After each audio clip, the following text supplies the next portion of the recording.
Nadácia Dedo vznikla pred 27 rokmi a jej misiou je ukončovanie bezdomovectva rodín s deťmi.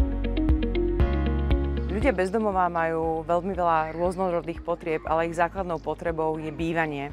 A preto na to sme aj reagovali našim projektom Housing First, kde ukončujeme bezdomovectvo rodín prostredníctvom nielen dostupného nájomného bývania, ale aj podporných služieb, sociálnych služieb, ktoré vlastne prichádzajú za rodinami k ním domov a pomáhajú im bývanie si udržať.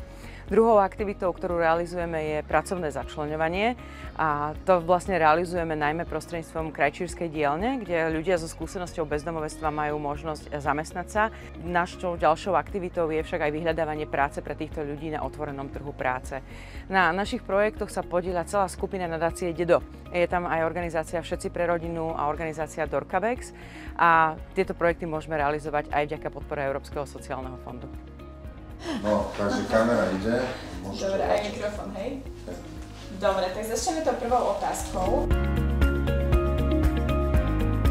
Pre mňa osobne je to, že vôbec sme.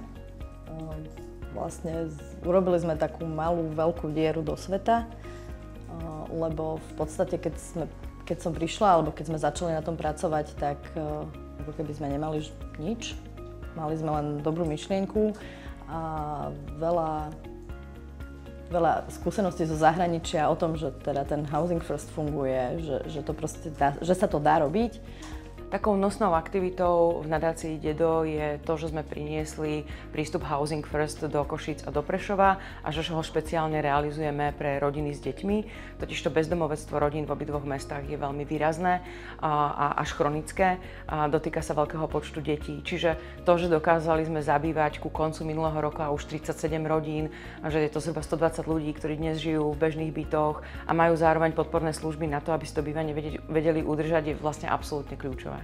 To sú vlastne tie drobné krôčiky, ktorými sa ten klient posúva dopredu a vlastne všetky tie ich úspechy sú vlastne aj naše úspechy. Takže naozaj, ak vidíme, že ten klient sa stabilizoval, že sa posúva, že si udrží to bývanie, tak je to pre nás taká motivácia zase prísť ďalší deň a zase sa tomu venovať. V nadácii Dedo pracujem od roku 2018. A spolu s kolegyňami vedieme túto sieť. Ja mám na starosti financie, komunikáciu, PR, marketing a špeciálne oblasť pracovného začleňovania. Volám sa Alena Vachnová a nadáciu Dedo už druhým rokom vediem a mojou hlavnou oblasťou sú vlastne stratégia a inovácie. V nadácii Dedo pracujem už 1,5 roka. Som tu na pozícii terénnej sociálnej pracovníčky a mojou úlohou poväčšine je poskytovať sociálne poradenstvo našim klientom, ktorí nás buď vyhľadajú, alebo ide o rodiny, s ktorými pracujeme už dlhodobo. Som správkyňou nadácie Dedo, vo svojej funkcii pôsobím od októbra 2021. Mojou úlohou ako štatutárky je zabezpečiť vlastne normálny pravidelný chod celej nadácie.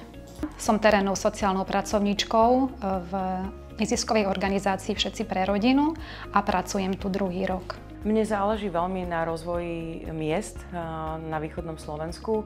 Mala som skúsenosť s takouto prácou z pohľadu samosprávy a čo bolo pre mňa veľmi zaujímavé, bolo, ako je možné zmenu dosahovať aj prácou z dola, z pohľadu neziskového sektora. A veľmi vo mne zarezonovalo to, že mnohí ľudia v Košiciach a v Prešove, ktorí tu žijú, nemali možnosť ako keby mať podiel na tom úspechu týchto miest a na ich rozvoji. Sú to ľudia zo zraniteľných skupín, špeciálne ľudia, ktorí zažívajú bezdomovectvo. Takže sa spojila tá vec rozvoja mesta s pohľadom ľudí, ktorí vlastne na tomto rozvoji nemajú podiel.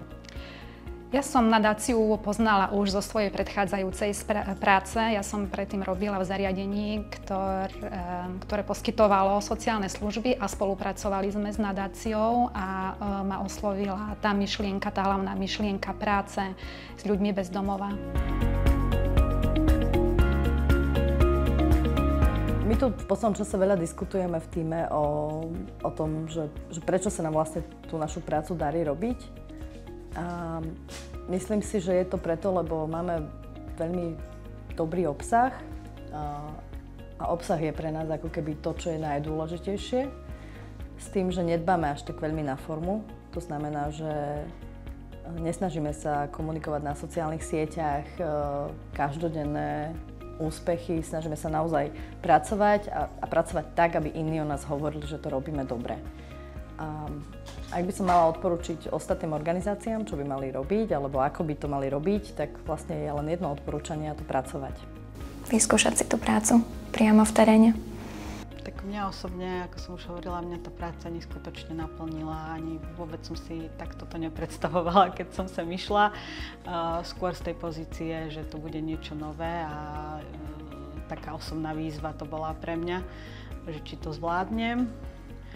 Ale ak niekto hľadá naozaj prácu, v ktorej vidí výsledky, vidí zmysel, tak určite nech príde. Je to veľmi pekná práca, človeka to naozaj naplní, takže naozaj každý, kto chce, nech to vyskúša a nech sa tomu venuje, lebo je to naozaj práca, ktorá prináša také zadosťučinenie v živote človeka. Som úplne najšťastnejšia, že mám túto prácu a že môžem pracovať s týmito ľuďmi, ktorí sú okolo mňa. Ja som absolútne šťastná. V podstate toto je téma, ktorú som našla ako svoju životnú tému. Myslím si, že áno. Momentálne áno. Určite áno.